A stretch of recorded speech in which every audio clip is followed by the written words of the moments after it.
Hey guys, welcome back to my channel Pharma Learning with Deepika. I hope you all are doing great. So without wasting your time, let's start a new video on factors that affect the results of therapeutic drug monitoring from the chapter Therapeutic Drug Monitoring. For my previous videos on therapeutic drug monitoring, you can check the link in the description box or you can click on the I button also. Let's talk about the factor that affects the result. So therapeutic drug monitoring को कौन से factors affect करते हैं, that is pharmacokinetics. तो you can say that IDME जो रहता है वो एक तरीके से उसको affect कर सकता है. फिर pharmacodynamic उसका क्या action होगा वो affect कर सकता है. आप फिर dose कितना दे रहे हो वो affect कर सकता है. sampling time क्या है, किस type का है, फिर टेस्टिंग मैथोडोलॉजीज़ क्या यूज़ कर रहे हो, फिर जेनेटिक पॉलीमॉर्फिज्म क्या है, तो वो सारी चीज़ें जो रहेगी वो इसको अफेक्ट कर सकती है. फिर अदर वेरिएबल्स में like smoking, drug formulations and circadian effect and use of alternative system of medicine. तो सर्काडियन इफेक्ट बेसिकली होता है that is the sleep disorder से रिलेटेड इफेक्ट है, तो उसमें भी ये भी वेरिएबल एक तरीके से अफेक्ट करता है. फिर अगर आप अल्टरनेटिव मेडिसिन यूज़ कर रहे हो, मतलब कि अगर आप एलोपैथिक मेडिकेशन यूज़ कर रहे हो उसके साथ में आयुर्वेदिक मेडिसिन को देते हो, तो उस कंडीशन में वो थेरेपेटिक ड्रग मॉनिटरिंग की को अफेक्ट कर सकता है. जैसे कि एग्जांपल के शंख पुष्पी वर्सेस फिनेटोइन अगर आप देते हो तो अफेक्ट कर सकता है. फिर interaction with the conventional drugs have been documented for liquidise, ginseng, tannic acid, plantain, uzara root and hawthorn and कुशवा रूट्स. सो बेसिकली जो आपके ये सारे मेडिकेशन से तो जितने भी कन्वेंशनल डोसेस फॉर्म है तो वो भी अफेक्ट करते हैं बहुत हद तक.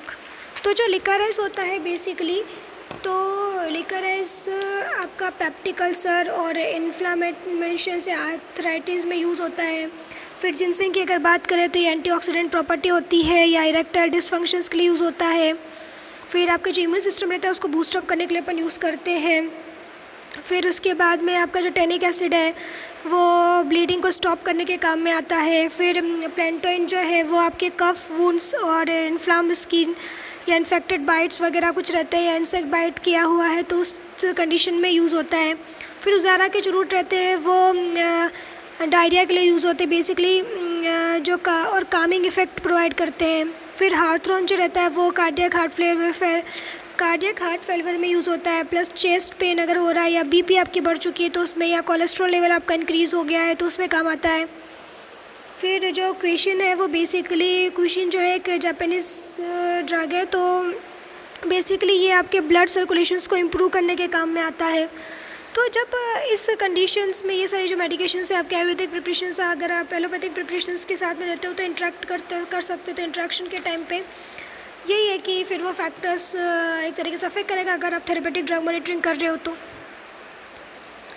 अब मेजर सोर्स ऑफ फार्माकोकाइनेटिक वेरिएबिलिटीज़ में आ जाता है आपका पेशेंट कंप्लायंस. अगर लेक ऑफ पेशेंट कंप्लायंस है, कोई भी अगर आप दे रहे हो मेडिकेशंस को, या एज के ऊपर डिपेंड करता है. न्यूनेट्स में अलग इफेक्ट देता है, चिल्ड्रन में अलग देता है, एल्डरली पेशेंट्स में अलग रहता है. फिजियोलॉजी जो कि जेंडर और प्रेगनेंसी के ऊपर डिपेंड करती है. फिर डिसीज़ कंडीशन है आपकी, हेपेटिक डिसीज़ेज़ है या रेनल डिसीज़ेज़ या कार्डियोवास्कुलर रेस्पिरेटरी डिसीज़ेज़ है, तो उस कंडीशन में भी आपकी फार्माकोकाइनेटिक वैरी करेगी. फिर ड्रग टू ड्रग इंटरेक्शन हो सकता है. इन्वायरमेंटल फैक्टर्स जो रहते हैं उसको इन्फ्लुएंस कर सकते हैं. तो these are the major source of pharmacokinetic variabilities. फिर जो सैम्पलिंग टाइम रहता है वो भी एक तरीके से बहुत ही क्रिटिकल रोल प्ले करता है. You can say that the crucial role play करता है कि जब ड्रग कॉन्सेंट्रेशन वेरी करेगा तो over the entire dosing intervals, तो with the duration of the dosing in relations to achieving a steady state, तो सैम्पलिंग टाइम भी बहुत ही इम्पोर्टेंट रोल प्ले करता है to get the steady state. फिर जो ट्रफ वैल्यू रहती है are the least variable concentration and are most often use to establish the therapeutic range. तो आपका जो ट्रफ वैल्यूज़ रहती है, जैसे कि मैंने पहले भी बताया था कि ट्रफ वैल्यूज़ जो रहेगी वो आपकी बहुत ज़्यादा मेडिसिन्स की थेरेपेटिक वैल्यूज़ को या थेरेपेटिक रेंज को इस्टेब्लिश करने के काम में आती है. तो ये लिस्ट वेरिएबल टाइप का है.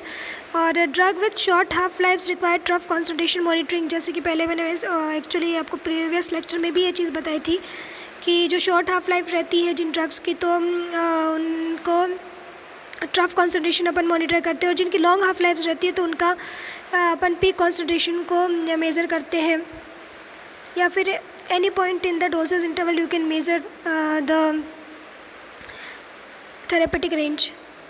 Or additional consideration should be given to the type of sample tested, as some anticoagulant may influence with result of certain drug.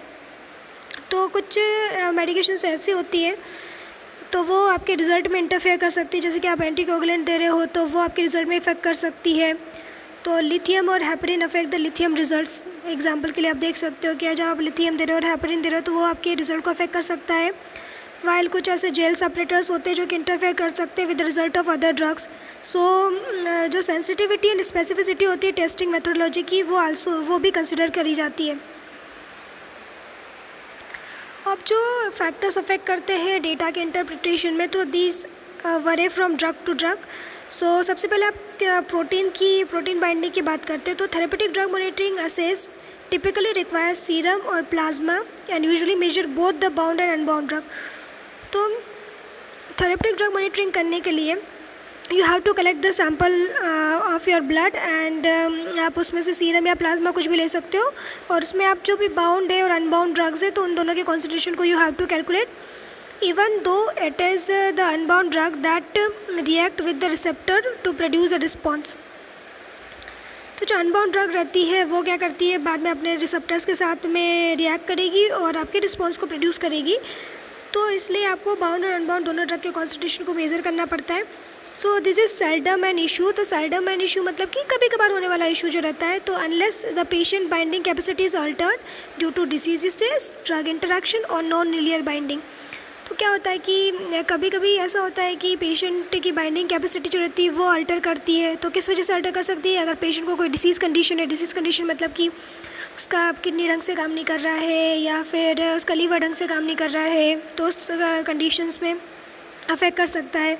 Plus किसी ड्रग के साथ में इंटरेक्ट कर सकता है. प्लस नॉन लीनियर बाइंडिंग, अगर लीनियर बाइंडिंग नहीं हो रही, नॉन लीनियर बाइंडिंग हो रही तो उसकी वजह से भी ये ड्रग के कॉन्सेंट्रेशन को अफेक्ट कर सकता है.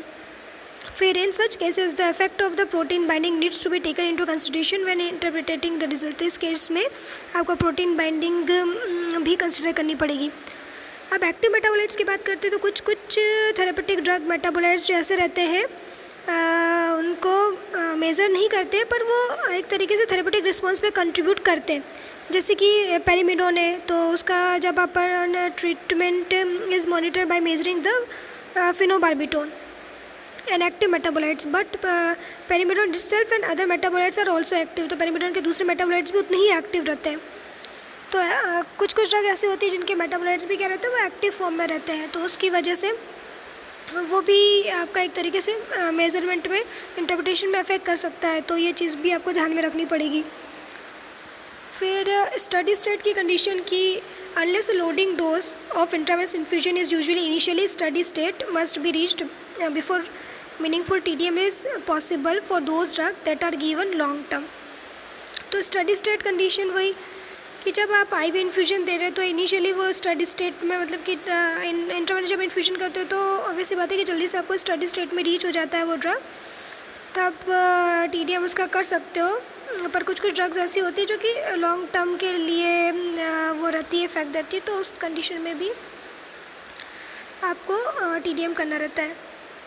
तो you can take that as a long term TDM. Now let's talk about the turnaround time. So turnaround time is important to ensure that the physician has time to evaluate the result before the patient is scheduled to receive the next dose. तो turnaround time basically होता क्या है कि जब physician ने एक medication patient को दे दिया है तो दूसरा मेडिकेशन देने से पहले उसको जो भी रिजल्ट्स या जो भी आउटकम मिल रहे हैं तो उसको इवेलुएट करना पड़ता है. तो इवेल्यूशन के बेसिस पे ही वो दूसरा जो डोज रहता है वो उसको डिसाइड करता है. So for most of the drug this is not an issue as assay for the most commonly tested analytes are available on several fully automated analyzers. तो बेसिकली देखा जाए तो बहुत सारे जो ऑटोमेटेड एनालाइजर्स वगैरह रहते हैं तो बहुत सारी ड्रग का पहले से स्टडी हो चुकी होती है तो उन पे वैसे भी उसके बेसिस पे भी आप इवैल्यूएशन कर सकते हो, ऐसे कर सकते हो क्योंकि ऑलरेडी डेटा अवेलेबल है तो उसको देख के भी आप ऐसे कर सकते हो. सो however for drug without commercially available assay, highly specialized chromatographic and ultrafiltration assays are used. This method requires specially trained staff and are most often performed in a limited number of sites. So therefore result tend to take longer to receive. तो जो commercially available medications हैं तो उनका तो data आपके पास में available होता है, तो ऑटोमेटेड एनालाइजर की हेल्प से यू कैन कैलकुलेट और यू कैन असे। बट कुछ ड्रग ऐसी होती है जो कि कमर्शियली अवेलेबल नहीं होती, तो उनके लिए आपको हाईली सोफिस्टिकेटेड या स्पेशलाइज्ड इक्विपमेंट यूज़ करने पड़ते हैं, जैसे कि chromatographic technique, ultra filtration techniques you have to use. और बेसिकली जो भी ये आपकी क्रोमेटोग्राफिक और अल्ट्रा फिल्ट्रेशन टेक्निक्स रहती है तो इनमें काम करने के लिए आपको ट्रेंड स्टाफ की ज़रूरत पड़ती है। तो लिमिटेड नंबर ऑफ मतलब कि limited number of technicians he available होते हैं, तो जो रिज़ल्ट रहता है वो आपको बहुत लंबे टाइम बाद मिलता है। फिर अगर फार्माकोकाइनेटिक पैरामीटर्स की बात करें तो बेसिकली 5 फार्माकोकाइनेटिक पैरामीटर्स होते हैं जिनको थेरेपेटिक ड्रग मॉनिटरिंग के लिए इंपॉर्टेंट माना जाता है। That is bioavailability. तो बायोअवेलेबिलिटी क्या होता है आपका? That is the unchanged form of the drug which reach to the systemic circulation. फिर volume of distribution and distribution phase, then clearance. तो वॉल्यूम ऑफ डिस्ट्रीब्यूशन होता है आपका डोज अपॉन प्लाज्मा में कितना कॉन्सेंट्रेशन है, तो by this you can calculate the volume of distribution. Clearance जो होता है कि कितना ब्लड आपका फ्री हो चुका है आपकी डोज से, तो that is clearance. Then half life, then protein binding of the drug. तो ये सारी चीज़ें जो रहती है ये थेरेपेटिक ड्रग मॉनिटरिंग के लिए बहुत ही इंपॉर्टेंट रोल प्ले करती है। फिर अगर आप बात करते हो therapeutic drug monitoring of cyclosporin, तो monitoring should take into account क्या क्या चीज़ें आपको ध्यान में रखनी है जब आप थेरेपेटिक ड्रग मॉनिटरिंग करते हो साइक्लोस्पोरिन का। तो जो द ब्लड लेवल रहता है साइक्लोस्पोरिन का एंड द थेरेपेटिक इंटरवल जो रहता है वो डिफ़र करेगा रेनल, लीवर और हार्ट ट्रांसप्लांटेशन जब अगर किसी पेशेंट का कर रहे हो तो उस टाइम पे ये चीज़ें सब कुछ वेरी करती है। तो the correlation that exist between the therapeutic interval and acute graft rejection and nephrotoxicity. तो एक तरीके से देखा जाए तो एक बहुत ही बेस्ट कोरिलेशन एग्जिस्ट करता है between the therapeutic interval and acute graft rejection and nephrotoxicities के बीच में। तो दैट्स वाई आपको थेरेपेटिक ड्रग मॉनिटरिंग इस केस में करना पड़ता है। तो जो साइक्लोस्पोरिन का ब्लड में कितना लेवल है तो उसको डिटरमाइन करने के लिए जो फ्रीक्वेंसी रहती है तो शुड बी 2-3 डेज़ की रहती है in the first 4 weeks post transplant के फर्स्ट 4 वीक्स में you have to check and हर मंथ में after 3 months you have to check the concentration of drug in the plasma. So because cyclosporine जो रहती है वो आपके रेड ब्लड सेल से बाइंड होती है तो इसलिए आप होल ब्लड को यूज़ करते हो for determination the concentration of the drug. So it is better biologically matrix for assessing cyclosporin concentration than plasma. इसलिए प्लाज्मा की बजाय आप होल ब्लड को यूज़ करते हो कॉन्सेंट्रेशन को जानने के लिए ड्रग का। जो पर्पस होता है मॉनिटरिंग करने का is to prevent the rejection and improve the tolerance, है ना। तो अभी से बात है कि मॉनिटरिंग आप इसलिए कर रहे हो ताकि कि रिजेक्शन के चांसेस कम हो जाए और टॉलरेंस का लेवल जो रहता है वो इम्प्रूव हो जाए। और बेसिकली आप उसमें क्या कर सकते हो, जो नेफ्रोटॉक्सिसिटी रहता है उसको अवॉइड कर सकते हो और टू हाई इम्यूनोसप्रेशंस को भी अवॉइड कर सकते हो। तो जो सी ट्रफ रेसिडुअल कॉन्सेंट्रेशन रहता है उसको अपन C0 से डिनोट करते हैं, जो कि आप प्री डोज कॉन्सेंट्रेशन भी बोलते हो उसको कैलकुलेट करना है। तो ये डायरेक्टली कोरिलेटेड रहता है आपका नेफ्रोटॉक्सिसिटी से, but it is not useful as a marker for the prediction of the acute rejection, है ना। तो ये बेसिकली आपके एक्यूट रिजेक्शन के लिए एज अ मार्कर नहीं यूज़ किया जाता है। सी ट्रफ जो C0 प्री डोज कॉन्सेंट्रेशन जिसको बोलते हैं तो वो आपकी नेफ्रोटॉक्सिसिटी से रिलेटेड है, लेकिन इसको बेसिकली इसको as a marker for the rejection नहीं बोला जाता है। इंस्टेंट इसके अलावा देखा जाए तो both nephrotoxicity and acute rejections are better correlated with the area under the concentration time curve. जो कॉन्सेंट्रेशन और टाइम के बीच में जो कर्व बनता है आपका, तो जो एरिया आपका आ रहा है तो वो उसके ऊपर डिपेंड करेगा। So that you have to consider.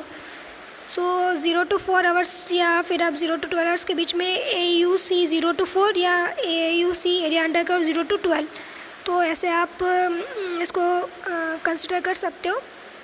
So this values can be better estimated using the value of C2 that is a blood level towards post dose. तो जब भी आपका पोस्ट डोज जब आप अप्लाई करते हो तो 2 आवर्स के बाद में C2 जो कॉन्सेंट्रेशन रहता है तो उस टाइम पे आप उसकी वैल्यू को अच्छी तरीके से एस्टिमेट कर पाते हो then that of the residual concentration. So जितनी ज़्यादा ग्रेटेस्ट वेरिएबिलिटी होगी उतना ही ज़्यादा आपका एब्जॉर्प्शन फेस होगा। तो in the initial 4 to 6 hours after the CSA dose जो रहेगा आपका जब आप कॉन्सेंट्रेशन जब देते हो concentration of the drug, तो वो ज़्यादा better you have collected after 4 to 6 hours. तो C2 concentration can be used as a surrogate index of CSA absorption and expose. तो C2 concentration जो रहता है आपका वो useful रहता है. तो here you can see the table कि हार्ट जब भी आप कुछ भी ट्रांसप्लांट करते हो, रेनल या फिर हेपेटिक या कार्डियक ट्रांसप्लांट होता है तो टारगेट वैल्यूज़ कितनी रहती है. तो रेनल ट्रांसप्लांट में आपका जो रहता है C0 की वैल्यू 200 to 400 mg पर ml होनी चाहिए. C2 का रहता है 1.4 to 2 mg पर ml पर लीटर होनी चाहिए. ये ऑब्जर्वेशन आप करते हो 15 days आफ्टर पोस्ट ट्रांसप्लांट. और 125 to 275 C0 लेवल होना चाहिए. और जब आप 2-3 मंथ पोस्ट ट्रांसप्लांट के बाद में अगर देखते हो जब आपका रेनल फंक्शन जो रहता है प्रॉपरली काम करने लग जाता है तो C2 जो कॉन्सेंट्रेशन रहना चाहिए वो 1.2 to 1.8 होना चाहिए. अगर 100 और 150 की बात करते हैं तो जो C2 कॉन्सेंट्रेशन होना चाहिए वो आपका 0.7 to 1 होना चाहिए. तो वो 6th मंथ और 1 ईयर पोस्ट ट्रांसप्लांट के बाद में जब आप कॉन्सेंट्रेशन का मतलब ऑब्जर्वेशन लेते हो तब इतना कॉन्सेंट्रेशन होना चाहिए. और C0 75 to 150 आफ्टर द मतलब कि 1 ईयर से कि भी अगर ज़्यादा हो जाता है पोस्ट ट्रांसप्लांट को. तो अब हेपेटिक फेल्यूर अगर रहता है तो टारगेट जो वैल्यूज़ रहती हैं उसमें कैसा रहता है कि जब आपने हेपेटिक ट्रांसप्लांट कुछ करवाया है तो C0 वैल्यू रहेगी 250 to 350. तो उसमें C2 जो कॉन्सेंट्रेशन रहना चाहिए वो रहना चाहिए आपका 0.8 to 1.2 फर्स्ट 6 मंथ में. फिर अगर C0 का कॉन्सेंट्रेशन 100 to 200 आ रहा है तो C2 का कॉन्सेंट्रेशन जो होता है 0.6 to 1 होना चाहिए mg पर लीटर. ये 6th मंथ या 1 ईयर आफ्टर पोस्ट ट्रांसप्लांट की बात है. अब कार्डियक अगर ट्रांसप्लांट कुछ चल रहा है तो initially you have to check the C0 concentration that is 250 to 350 mg पर ml. और अगर 6th मंथ और 1 ईयर पोस्ट ट्रांसप्लांट की बात करें तो जो C0 होना चाहिए वो 100 to 200 mg पर ml और जो C2 रहता है वो 0.3 to 0.6 mg पर लीटर होना चाहिए. Thanks for watching. I hope you are liking my videos. If you like my videos then subscribe to my channel.